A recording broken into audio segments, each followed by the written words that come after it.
ಮೊದಲಿಗೆ ಅಜಿತ್ ಮನಸ್ಸಲ್ಲಿ ನಾನು ಇವಳನ್ನ ಎಷ್ಟು ಪ್ರೀತಿಸ್ತಾ ಇದ್ದೀನಿ ಅಂತ ಇವಳಿಗೆ ಗೊತ್ತಾದ ಮೇಲೆ ಸತ್ಯನ ಇವಳ ಕಿವಿ ಹಿಂಡಿ ಸರಿಯಾಗಿ ಬುದ್ಧಿ ಹಿಡಿದ ಹಾಗೆ ಇದೆ. ಅದಕ್ಕೆ ಮಾಡಿದ ತಪ್ಪಿಗೆ ಕ್ಷಮೆ ಕೇಳಿ ನಂದು ತಪ್ಪಾಯಿತು ಸಾಹೇಬ್ರೆ, ಐ ಲವ್ ಯು ಅಂತ ಪ್ರಪೋಸ್ ಮಾಡೋದಕ್ಕೆ ಬಂದಿದ್ದಾಳೆ. ಈ ಸೆಟಪ್ ನೋಡಿದ್ರೇ ಗೊತ್ತಾಗುತ್ತೆ ಇವಳು ನನ್ನ ತಲೆ ಮೇಲೆ ಐಸ್ ಇಡೋಕೆ ಬಂದಿರೋದು. ಇವರು ನನಗೆ ಮಾಡಿರೋ ಅವಮಾನನ ನಾನು ಜೀವನದಲ್ಲಿ ಮರೆಯೋಕೆ ಆಗಲ್ಲ. ಇವಳು ನನಗೆ ಮಾಡಿರೋ ನಂಬಿಕೆ ದ್ರೋಹನ ನಾನು ಯಾವತ್ತಿಗೂ ಮರೆಯೋಲ್ಲ. ಭೂಮಿ, ಇವರ ಮಾತಿಗೆಲ್ಲ ಕರಗಿ ಇವರ ಪ್ರಪೋಸಲ್ಗೆಲ್ಲ ಒಪ್ಕೋಬೇಡ ನೀನು. ಇಡೀ ಪ್ರಪಂಚನೇ ತಲೆ ಕೆಳಗೆ ಆದರೂ ಇವಳ ಪ್ರಪೋಸಲ್ನ ಒಪ್ಕೋಬೇಡ ಅಜಿತ. ಸಾವಿನ ಮನೆಯಲ್ಲಿ ಸುಪ್ರಭಾತ ಹಾಕಿದ ಹಾಗೆ ಇದೆ ಈ ಡೆಕೋರೇಷನ್ ಎಲ್ಲ. ಯಾಕೆ ಬೇಕಾಗಿತ್ತು? ಆಗ ಭೂಮಿ ಸ್ಮಶಾನದಲ್ಲಿ ಮಂಗಳವಾದ್ಯ ನುಡಿಸಿದ ಹಾಗೆ ಇದೆ ಈ ಹಾಳಾದ ಸೆಟಪ್ಪು. ಹಾಗಾದರೆ ಈ ಡಬ್ಬಾ ಸೆಟಪ್ನ ನೀನು ಮಾಡಿಸಿದ್ದು ಅಲ್ವಾ? ಆಗ ಭೂಮಿ, ಅಲ್ಲ ನನಗೇನು ತಲೆ ಕೆಟ್ಟಿದೆಯಾ ಈ ರೀತಿ ಎಲ್ಲ ಮಾಡೋದಕ್ಕೆ? ಅಷ್ಟಕ್ಕೂ ನಾನು ಇಲ್ಲಿ ಬಂದಿರೋದೇ ಮನೆಯವರ ಮಾತು ಕೇಳಿ, ಅದೇ ಹೆಚ್ಚು. ಆಗ ಅಜಿತ್, ಓ ಭಾರಿ ಉಪಕಾರ ಮಾಡಿಬಿಟ್ಟಿದೀಯಾ ಇಲ್ಲಿಗೆ ಬಂದು ನೀನು. ಬರೀ ಬಿಲ್ಡಪ್ ಆಯಿತು. ನಾನೇನು ಬಿಲ್ಡಪ್ ತಗೋತಾ ಇಲ್ಲ ಸಾಹೇಬ್ರೆ, ನಾನೇನು ಮುಂಚಿನ ಥರಾನೇ ಆಗ್ಬಿಡ್ತೀನೇನೋ ಅಂತ ಈ ಸೆಟಪ್ ಎಲ್ಲ ಮಾಡಿದ್ದೀರಾ. ಈಗ ನಿಮ್ಮ ಬೇಳೆಕಾಳು ಬೇಯ್ತಾ ಇಲ್ವಲ್ಲ, ಅದಕ್ಕೆ ಪ್ಲೇಟ್ನ ತಿರುಗಿಸಿಬಿಟ್ಟು ನೀವು ಬಿಲ್ಡಪ್ ತಗೋತಾ ಇದ್ದೀರಾ. ನನ್ನ ಬ್ರೈನಲ್ಲಿ ಏನಾದರೂ ಯಾವುದಾದ್ರೂ ವೈರ್ ಕಟ್ ಆಗಿ ಹೋಗಿದೆ ಅನ್ಕೊಂಡಿದೀಯಾ? ಯಾರಿಗೆ ಗೊತ್ತು. ನೋಡು, ನನಗೆ ಇದನ್ನ ಬಿಟ್ಟು ಬೇರೆ ಕೆಲಸ ಇಲ್ಲ ಅನ್ಕೊಂಡಿದೀಯಾ? ಅದು ಈ ಸೆಟಪ್ ಎಲ್ಲ ನಿನಗೋಸ್ಕರ. ನಾನು ಚಾನ್ಸೇ ಇಲ್ಲ. ಕರೆಕ್ಟಾಗಿ 5 ಅಡಿ ಇಲ್ಲ. ಆಸೆ ಮಾತ್ರ ಎವರೆಸ್ಟ್ ರೇಂಜಲ್ಲಿ ಇದೆ ಇವಳಿಗೆ. ಹೌದು, ನಾನು ನಿಮ್ಮಷ್ಟು ಎತ್ತರ ಇಲ್ಲ, ಆದರೆ ನನ್ನ ಸ್ವಾಭಿಮಾನ ಆ ಆಕಾಶ ಇದೆಯಲ್ಲ ಅದಕ್ಕಿಂತ ಎತ್ತರವಾಗಿ ಇದೆ. ನಮಗೇನು ಪಾತಾಳದಲ್ಲಿದೆಯಾ? ಸ್ವಾಭಿಮಾನದ ವಿಚಾರಕ್ಕೆ ಬಂದರೆ ನೀನು ಎಕ್ಸೆಲ್ ಆದರೆ ನಾನು ಡಬಲ್ ಎಕ್ಸೆಲ್. ಮನೆಯಲ್ಲೂ ನೆಮ್ಮದಿ ಕೊಡಲ್ಲ, ಇಲ್ಲೂ ನೆಮ್ಮದಿಯಾಗಿ ಇರೋದಕ್ಕೆ ಬಿಡಲ್ಲ. ನಂದು ಸೇಮ್ ಫೀಲಿಂಗ್. ನೋಡು, ಮೊದಲೇ ಮನೆಯವ್ರಿಗೆಲ್ಲ ಶಾಪ ಹಾಕೊಂಡು ಬಂದಿದ್ದೀನಿ ನಾನು ಇಲ್ಲಿಗೆ.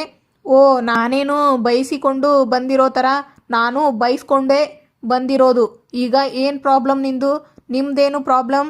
ಈ ಸೆಟಪ್ ನನಗೆ ಇಷ್ಟ ಆಗ್ತಿಲ್ಲ. ನನಗೇನೋ ಭಾರಿ ಇಷ್ಟ ಆದಂಗೆ. ನನಗೆ ಇದನ್ನೆಲ್ಲ ನೋಡ್ತಾ ಇದ್ರೆ ವಾಂತಿ ಬಂದಂಗೆ ಆಗ್ತಾ ಇದೆ. ಹಾಗಿದ್ರೆ ನೀನು ಇದನ್ನೆಲ್ಲ ಮಾಡಿಸಿಲ್ವಾ? ನೀವು ಮಾಡಿಸಿಲ್ವಾ? ಇದನ್ನೆಲ್ಲ ಇಬ್ಬರು ಇಲ್ಲ ಅಂತಾರೆ. ಅವರು ಸಿಚುವೇಶನ್ ಅರ್ಥ ಮಾಡ್ಕೊಳ್ಳದೆ ಏನೇನೆಲ್ಲ ಮಾಡಿದ್ದಾರೆ ನೋಡು. ಆಗ ಭೂಮಿ, ಛೇ ಏನು ಮಾಡೋದು, ನಮ್ಮಿಬ್ಬರ ಭಾವನೆಗಳು ಅವರಿಗೆ ಅರ್ಥನೇ ಆಗಲಿಲ್ವಲ್ಲ. ಎಕ್ಸಾಕ್ಟ್ಲಿ, ಪಾಪ, ಇದರಲ್ಲಿ ಅವ್ರ ತಪ್ಪೇನಿದೆ? ಎಲ್ಲ ನಮ್ಮದೇ ತಪ್ಪಲ್ವಾ? ನೀವು ಹೇಳ್ತಾ ಇರೋದು ನಿಜಾನೇ ಸಾಹೇಬ್ರೆ. ಸೂಪರ್ ಹಿಟ್ ಸಿನಿಮಾ ತೋರಿಸ್ತೀವಿ ಅಂತ ಯಾವುದೋ ಒಂದು ಫ್ಲಾಪ್ ಫಿಲಮ್ನ ತೋರಿಸ್ಬಿಟ್ವಿ ಮನೆಯವರಿಗೆಲ್ಲ. ಅವರನ್ನು ನೋಡಿದರೆ ಅಯ್ಯೋ ಪಾಪ ಅನಿಸುತ್ತೆ. ನಿಮಗಷ್ಟೇ ಅಲ್ಲ, ನನಗೂ ಹಾಗೆ ಅನಿಸುತ್ತೆ. ಸರಿ, ಬಂದ್ ಕೆಲಸ ನೋಡೋಣವಾ? ಅಮ್ಮನ ವಿಚಾರ ಹೇಗಿದೆ ಅಂತ ನಿನಗೆ ತುಂಬ ಚೆನ್ನಾಗಿ ಗೊತ್ತಿದೆ. ಮನೆಗೆ ಬಂದ ಮೇಲೆ ಶ್ರವಣ್ ಮಾವ ನಚ್ಚಿ ಹೇಳೋದನ್ನೆಲ್ಲ ಕೇಳಿ ನನಗೆ 1 ಸೆಕೆಂಡ್ ಕೈಕಾಲೆಲ್ಲ ನಡುಗಿಬಿಡ್ತು. ನಿಜ ಸಾಹೇಬ್ರೆ, ನನಗೂ ಹಾಗೆ ಅನ್ನಿಸ್ತು. ನನಗೆ ತುಂಬ ಭಯ ಆಗೋಯ್ತು. ತಕ್ಷಣ ಹೋಗಿ ಅತ್ತೆಯನ್ನು ನೋಡಿದೆ. ಪಾಪ, ಅವರು ಮಗು ಥರ ಮಲಗಿದ್ರು. ಮೆಡಿಸಿನ್ ಎಫೆಕ್ಟ್ ಅಂತೆ ನಚ್ಚಿ ಹೇಳ್ತಿದ್ದ. ನೋಡು, ನಮ್ಮಲ್ಲಿ ಏನೇ 1000 ಪ್ರಾಬ್ಲಮ್ ಇರಬಹುದು. ಅಮ್ಮನ ವಿಚಾರದಲ್ಲಿ ನೀನು ನನಗೆ ಒಂದು ಹೆಲ್ಪ್ ಮಾಡಬೇಕು. ಅದೇನು ಹೇಳಿ ಸಾಹೇಬ್ರೆ? ಡಾಕ್ಟರ್ ಹೇಳಿದ್ದು ನಿನಗೆ ನೆನಪಿದೆ ಅಲ್ವಾ? ಅಮ್ಮನಿಗೆ ಈಗಿರೋ ಕಂಡೀಷನಲ್ಲಿ ಯಾವ ಶಾಕಿಂಗ್ ನ್ಯೂಸ್ ಅವರಿಗೆ ಗೊತ್ತಾಗಬಾರ್ದು. ಅಮ್ಮನಿಗೋಸ್ಕರ ಇನ್ ಕೇಸ್ ಅವರ ಕಿವಿಗೆ ಶಾಕಿಂಗ್ ವಿಚಾರ ಬಿತ್ತು ಅಂತ ಹೇಳಿದರೆ ಅವರ ಆರೋಗ್ಯದಲ್ಲಿ ಏರುಪೇರು ಆಗುವಂಥ ಚಾನ್ಸಸ್ ತುಂಬ ಇದೆ ಅಂತ ಡಾಕ್ಟರ್ ಹೇಳಿದರು. ಅಮ್ಮನಿಗೋಸ್ಕರ ಇನ್ನೂ ಸ್ವಲ್ಪ ದಿನ. ಆಗ ಅಂಜು ವಿಡಿಯೋ ಮಾಡುವುದನ್ನು ನೋಡಿ ನಚ್ಚಿ ಅಲ್ಲಿಗೆ ಬರ್ತಾರೆ. ಆ ಕಡೆ ಅಂತ ಕರ್ಕೊಂಡು ಹೋಗ್ತಾರೆ. ಆಗ ಅಜಿತ್, ನೀನು ನನ್ನ ಹೆಂಡತಿ ಆಗಬಹುದಾ? ಐ ಮೀನ್, ಇದಕ್ಕಿಂತ ಮುಂಚೆ ಏನು ಕಾಂಟ್ರಾಕ್ಟ್ ಹೆಂಡತಿ ಆಗಿದ್ದೆ ಅದೇ ರೀತಿ ನಾಟಕ ಮಾಡಬಹುದಾ ಅಂತ. ಅಮ್ಮನಿಗೋಸ್ಕರ, ಅಮ್ಮನ ಆರೋಗ್ಯಕ್ಕೋಸ್ಕರ. ಸರಿ, ನಾನು ಒಪ್ಕೊಂಡಿದ್ದೀನಿ. ಆದರೆ ಅತ್ತೆಗೋಸ್ಕರ ಮಾತ್ರ ಅಷ್ಟೇ.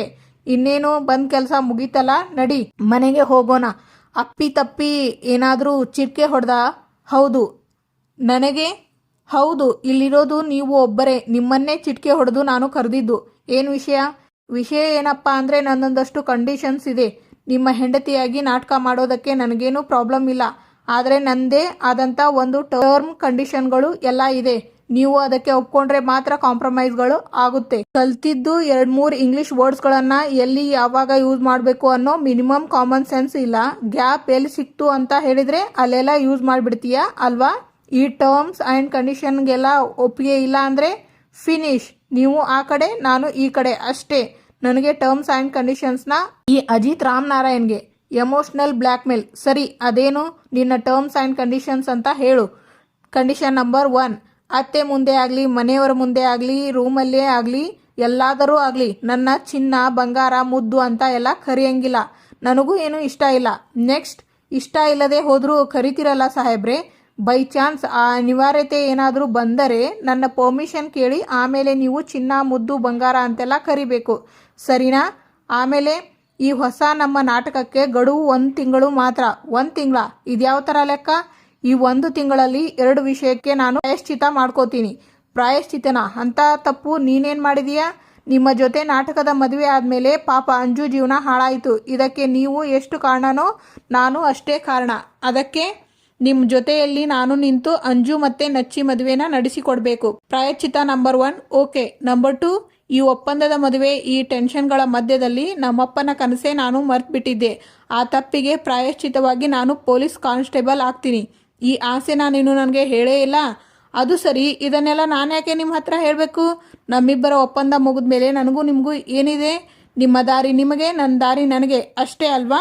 ಅಲ್ಲಿಂದ ಹೊರಟು ಹೋಗ್ತಾರೆ ಅಜಿತ್. ಆಗ ಶ್ರವಣ್, ಇದೇನು ಭಾವ, ಭೂಮಿ ಹೋದ್ಲು ಅಂತ ಅಜಿತ್ ಹೋದ, ಓಕೆ, ಇವಳು ಯಾಕೆ ಹಿಂದೆ ಓಡ್ತಾ ಇದ್ದಾಳೆ? ಅದು ಮುಖ ಎಲ್ಲ ಮುಚ್ಕೊಂಡು ಕಳ್ಳಿ ಥರ.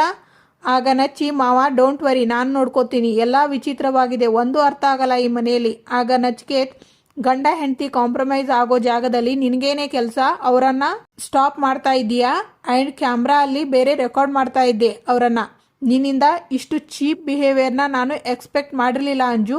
ನಚ್ಚಿ, ನಾನು ಅಲ್ಲಿಗೆ ಹೋಗಿದ್ದಕ್ಕೆ ಒಂದು ರೀಸನ್ ಇತ್ತು. ನಾಳೆ ನಮಗೂ ಮದುವೆ ಆಗುತ್ತೆ, ಹ್ಯಾಪಿಯಾಗೇ ಇರ್ತೀವಿ. ಬಟ್ ಅಕಸ್ಮಾತ್ ಆಗಿ ನಮ್ಮಿಬ್ಬರ ಮಧ್ಯೆ ಏನೋ ಒಂದು ಮಿಸ್ಅಂಡರ್ಸ್ಟ್ಯಾಂಡಿಂಗ್ ಬಂದು ನಾವಿಬ್ಬರು ಜಗಳ ಆಡ್ಕೊಂಡ್ಬಿಟ್ಟು ಒಬ್ಬರಿಗೊಬ್ಬರು ಮಾತಾಡ್ಸದೇ ಇದ್ರೆ ಮತ್ತೆ ಕಾಂಪ್ರಮೈಸ್ ಆಗೋದು ಹೇಗೆ ಅಂತ ಯೋಚನೆ ಮಾಡ್ತಾ ಇದ್ದೆ. ಅದೇ ಟೈಮ್ಗೆ ಕರೆಕ್ಟಾಗಿ ನಿಮ್ಮನ್ನ ಮತ್ತೆ ಅತ್ತಿಗೆದು ಆ ಪೀಸ್ ಮೀಟಿಂಗ್ ಅರೇಂಜ್ ಆಯ್ತಲ್ಲ. ದೂರ ದೂರ ಆಗಿರೋ ಗಂಡ ಹೆಂಡತಿ ಹೇಗೆ ಮಾತಾಡ್ತಾರೆ, ಹೇಗೆ ಕಾಂಪ್ರಮೈಸ್ ಮಾಡ್ಕೋತಾರೆ ಅನ್ನೋ ಕ್ಯೂರಿಯಾಸಿಟಿ ಇತ್ತು. ಅದಕ್ಕೆ ಆ ಸ್ಪಾಟ್ಗೆ ಹೋಗಿ ಅವರಿಬ್ಬರನ್ನ ಅಬ್ಸರ್ವ್ ಮಾಡ್ತಾ ಇದ್ದೆ. ಫ್ಯೂಚರಲ್ಲಿ ನಮ್ಮ ಮ್ಯಾರೇಜ್ಗೂ ಆ ಫಾರ್ಮುಲಾ ಬಳಕೆ ಆಗಬಹುದು ಅಂತ ಅದನ್ನು ರೆಕಾರ್ಡ್ ಮಾಡ್ಕೊತಾ ಇದ್ದೆ ಅಷ್ಟೇ. ಅದನ್ನು ಬಿಟ್ಟು ನನ್ನ ಮನಸ್ಸಲ್ಲಿ ಇನ್ನೇನು ಇಂಟೆನ್ಷನ್ ಇರಲಿಲ್ಲ ನಚ್ಚಿ. ಆ್ಯಂಡ್ ನಾನು ಮಾಡಿರೋದು ನಿನಗೆ ತಪ್ಪು ಅನಿಸ್ತಾ ಇದ್ದರೆ please excuse me, I am really sorry. ಆಗ ನಚ್ಚಿ, ನಿಂದು ಇಂಟೆನ್ಷನ್ನು, ಫ್ಯೂಚರ್ ಪ್ಲ್ಯಾನಿಂಗು ನನಗೆ ತುಂಬ ಇಷ್ಟ ಆಯಿತು ಅಂಜು. ಬಟ್ ಒಬ್ಬರ ಪ್ರೈವೇಸಿನ ಈ ಥರ ಡಿಸ್ಟರ್ಬ್ ಮಾಡಬಾರ್ದು ಅಲ್ವಾ? ಐ ಆಮ್ ಸಾರಿ ನಚ್ಚಿ. ಇಟ್ಸ್ ಓಕೆ, ಸರಿ ಬಾ ಮನೆಗೆ ಹೋಗೋಣ. ಆಗ ದೇವಯಾನಿ, ಸಂಗೀತ ನೀನು ಯಾಕೆ ಬಡಿಸ್ತಾ ಇದೀಯಾ? ಸುಸ್ತಾಗುತ್ತೆ ನಿನಗೆ, ನೀನು ಕುತ್ಕೋ, ಊಟ ಮಾಡು. ಪಲ್ಲವಿನ ಕರಿತೀನಿ ನಾನು. ಪಲ್ಲವಿ. ಆಗ ಸಂಗೀತ, ದೇವಯಾನಿ ಅವಳನ್ನು ಕರಿಬೇಡ, ಅವಳು ಒಳಗೆ ಕೆಲಸ ಮಾಡ್ತಿದ್ದಾಳೆ. ಅದು ಅಲ್ಲದೆ ನಮ್ಮ ಯಜಮಾನ್ರಿಗೆ ನಾನು ಊಟ ಬಡಿಸಿದ್ರೇನೆ ಹೊಟ್ಟೆ ತುಂಬ ಊಟ ಮಾಡಿದ್ರು ಇನ್ನೂ 1-2 ತುತ್ತು ಜಾಸ್ತಿ ಊಟ ಮಾಡ್ತಾರೆ ಅಲ್ವೇನ್ರಿ? ಆಗ ಸತ್ಯನ, ಓಹೋ, ವಯಸ್ಸಾದ ಕಾಲದಲ್ಲೇ ಹೀಗೆ, ಇನ್ನು ಯುವಕ ಯುವತಿಯರಾದಾಗ ಇನ್ನೇನು ಕತೆನೋ ರೀ. ಏನು ಸುಮ್ಮನೆ ಇದ್ದೀರಲ್ಲ, ಸತ್ಯ ಹೇಳಿದ್ದು ಕೇಳಿಸ್ಲಿಲ್ವಾ? ಅವನು ನಮಗೆ ವಯಸ್ಸಾಗಿದೆ ಅಂತ ಹೇಳ್ತಾ ಇದ್ದಾನೆ. ಏನು ಹೇಳು, ವಯಸ್ಸಾಗಿದೆ ಅಂತ? ಆಗ ರಾಮ್, ಯಾರಿಗೆ ವಯಸ್ಸಾಗಿರೋದು? ಆಗ ಶ್ರವಣ್, ಭಾವ ನೀವು ಸುಮ್ಮನೆ ಇರಿ. ಯಾರಿಗೆ ವಯಸ್ಸಾಗಿದೆ ಅಂತ ಹೇಳ್ತಾ ಇದ್ದೀಯಾ? ಅದು ನಮ್ಮ ಭಾವನಿಗೆ ವಯಸ್ಸಾಗಿರೋದು. ನಿನಗೆ ನೋಡು, ಗಡ್ಡದಲ್ಲಿ ಆಗಲೇ ಬಿಳಿ ಕೂದಲು ಬಂದಿದೆ, ತಲೆಗೆ ಬಣ್ಣ ಬಳ್ಕೊಂಡಿದೀಯಾ, ಸಾಲದಕ್ಕೆ ಕನ್ನಡಕ ಬೇರೆ. ಆಗ ದೇವಯಾನಿ ಕೈಗೆ ಕೋಲ್ ಬರೋದೊಂದು ಬಾಕಿ ಇದೆ. ಆಗ ಸತ್ಯನ, ದೇವಯಾನಿ ಅಕ್ಕ ನನಗ? ಇಲ್ಲಪ್ಪ, ನಮ್ಮ ರಾಮಣ್ಣನಿಗೆ. ಹೌದಾ, ಏನಂದೆ? ದಯವಿಟ್ಟು ಕ್ಷಮೆ ಇರಬೇಕು, ಏನೋ ಬಾಯಿ ತಪ್ಪಿ ಅಂದ್ಬಿಟ್ಟ ಈ ಬಾಲಕ, ಹೊಟ್ಟೆಗೆ ಹಾಕೊಳ್ಳಿ. ಆಗ ಸಂಗೀತ, ಬಾ ದಾರಿಗೆ, ನಮಗೇನೆ, ಅದರಲ್ಲೂ ನಮ್ಮ ಯಜಮಾನ್ರಿಗೇನೆ ವಯಸ್ಸಾಗಿದೆ ಅಂತಿದೀಯಾ? ಆಗ ನಚ್ಚಿ, ಏನು ನಡೀತಾ ಇದೆ ಇಲ್ಲಿ? ಆಗ ಸಂಗೀತ, ಎಲ್ಲಿಗೆ ಹೋಗಿದ್ರಿ ಇಬ್ಬರು? ಆಗ ಅಂಜು, ಅದು ಐಸ್ ಕ್ರೀಮ್ ತಿನ್ಕೊಂಬರೋದಕ್ಕೆ ಹೋಗಿದ್ವಿ ಅತ್ತೆ. ಹೌದಾ, ಸರಿ, ಊಟಕ್ಕೆ ಕೂತ್ಕೊಳ್ಳಿ, ಊಟ ಮಾಡೋರಂತೆ. ಬೇಡ, ಇಲ್ಲ ಅತ್ತೆ, ಫುಲ್ಲಾಗಿ ಹೋಗಿದ್ದೀವಿ, ಗಡತ್ತಾಗಿ ತಿಂದಿದ್ದೀವಿ ಐಸ್ ಕ್ರೀಮ್ನ ನಾವು. ಆಗ ಸಂಗೀತ, ಬಾರೋ ಇಲ್ಲಿ. ಅಮ್ಮ, ಏನೋ ನೀನು, ನಾವೆಲ್ಲರೂ ಇಲ್ಲೇ ಇದ್ದೀವಿ, ನಿನ್ನ ಪಾಡಿಗೆ ನೀನು ಹೋಗ್ತಿದೀಯಲ್ಲ. ಸರಿ, ಭೂಮಿನ ಅಲ್ಲಿ ಬಾ, ಲೇಟಾಗಿ ಬಂದಲ್ಲ, ಎಲ್ಲಿ ಅಂತ ಗೊತ್ತಾಗಲಿಲ್ಲ. ಸರಿ, ಇಬ್ಬರು ಊಟಕ್ಕೆ ಹೋಗಿದ್ರಂತೆ, ನನಗೂ ಹೇಳಿದಿದ್ರೆ ನಾನು ನಿಮ್ಮ ಜೊತೆ ಊಟಕ್ಕೆ ಬರ್ತಿರ್ಲಿಲ್ವೇನೋ? ಆಗ ರಾಮ್, ಅವರು ಡುಯೆಟ್ ಹಾಡ್ತಾ ಇದ್ರೆ ನೀನು ಹಿಂದೆ ಕುತ್ಕೊಂಡು ಗಿಟಾರ್ ಬಾರಿಸ್ತಾ ಇದೆಯಾ? ರೀ, ಸುಮ್ಮನೆ ಊಟ ಮಾಡಬೇಕು ನೀವು. ಈಗ ನಾನು ಹೋಗಿ ಏನೋ ಮಾಡ್ತಿದ್ನಪ್ಪ, ನಿಮ್ಗೆ ಯಾಕೆ ಅದೆಲ್ಲ? ಆಗ ನಚ್ಚಿ, ಏನು ಮಾಡ್ತಾ ಇದ್ದೆ? ತಲೆ ತಿಂದಿರ್ತಾ ಇದ್ದೆ. ಸುಮ್ಮನೆ ಇರೋ, ನಾವು ಊಟಕ್ಕೆ ಹೋಗಿದ್ದೇನೋ ನಿಜ, ಆದರೆ ಅತ್ತೆ ನೀವು ನಮಗೆ ತುಂಬ ನೆನಪಾಗಿ ಹೋದ್ರಿ, ಅದಕ್ಕೆ ನಾವಿಬ್ಬರು ವಾಪಸ್ ಬಂದ್ಬಿಟ್ವಿ. ಅಯ್ಯೋ ಹೌದಾ, ನೀವು ಊಟ ಮಾಡಲಿಲ್ವಾ? ನಿಮ್ಮ ಚಿಕ್ಕ ಸಂತೋಷ ಹಾಳು ಮಾಡೋದಕ್ಕೂ ನಾನೇ ಕಾರಣ ಆಗ್ಬಿಟ್ನಾ? ದಡ್ಡಿ ನಾನು. ಆಗ ಅಜಿತ್, ಅಮ್ಮ ಹಾಗೇನೂ ಇಲ್ಲ ಅಮ್ಮ, ನೀವು ಬಂದ್ರಲ್ಲ, ಇದೇ ನನಗೆ ಸಂತೋಷ ಆಯಿತು. ನೆಕ್ಸ್ಟ್ ಟೈಮ್ ಊಟಕ್ಕೆ ಹೋಗುವಾಗ ನನ್ನ ಕರ್ಕೊಂಡೇ ಹೋಗಬೇಕು, ಅರ್ಥ ಆಯ್ತಾ? ಸರಿ ಸರಿ, ಊಟಕ್ಕೆ ಕೂತ್ಕೊಳ್ಳಿ, ಊಟ ಬಡಿಸ್ತೀನಿ. ಆಗ ಭೂಮಿ, ಅತ್ತೆ ಎಲ್ಲರೂ ಊಟ ಮಾಡಿ ನಾನು ಆಮೇಲೆ ತಿಂತೀನಿ. ಆಗ ಶ್ರವಣ್, ಅಜಿತಾ ನಿಮ್ಮಮ್ಮನಿಗೆ ಅದೇನೋ ನಿಮ್ಮಿಬ್ಬರ ಮೇಲೆ ತುಂಬ ಅನುಮಾನ ಬಂದ್ಬಿಟ್ಟಿದೆ ಅಂತಪ್ಪ, ಅದೇನು ಅಂತ ಒಂಚೂರು ಕ್ಲಾರಿಟಿ ಕೊಟ್ಬಿಡು. ಒಂದು ಕೆಲಸ ಮಾಡು, ಊಟಕ್ಕೆ ಕೂತ್ಕೋ, ನಂದು ಹೇಗೋ ಆಯಿತು. ಆಗ ಅಜಿತ್, ನಮ್ಮಮ್ಮ ಇವತ್ತು ಏನು ಸ್ಪೆಷಲ್ ಅಡುಗೆ ಮಾಡಿದ್ದಾರೆ, ಘಮ ಅಂತಿದೆ ಅಲ್ಲ. ಯೋ ಚಿನ್ನ ಬಾ. ಅಯ್ಯೋ ದೇವರೇ, ಮೆತ್ತಗೆ ಕಣೋ, ಒಳ್ಳೆ ಕತೆ ಮರಿ ಹೇಳ್ಕೊಂಡು ಹಾಗೆ ಹೇಳ್ಕೊತಿದೀಯಲ್ಲ. ನಿಮಗೆ ಹಂಗೆ ಅನ್ನಿಸ್ತಾ ಅಮ್ಮ? ನಾನು ಜಿಂಕೆ ಮರಿ ಥರ ಹೇಳ್ಕೊಂಡಿದ್ದು ಅಮ್ಮ, ಪ್ರೀತಿಯಿಂದ. ಆಯಿತು, ಸ್ವಲ್ಪ ಮೆತ್ತಗೆ. ಹಾಂ ಅಮ್ಮ. ಏನಮ್ಮ ಘಮ ಅಂತಿದೆ, ಏನು ಸ್ಪೆಷಲ್?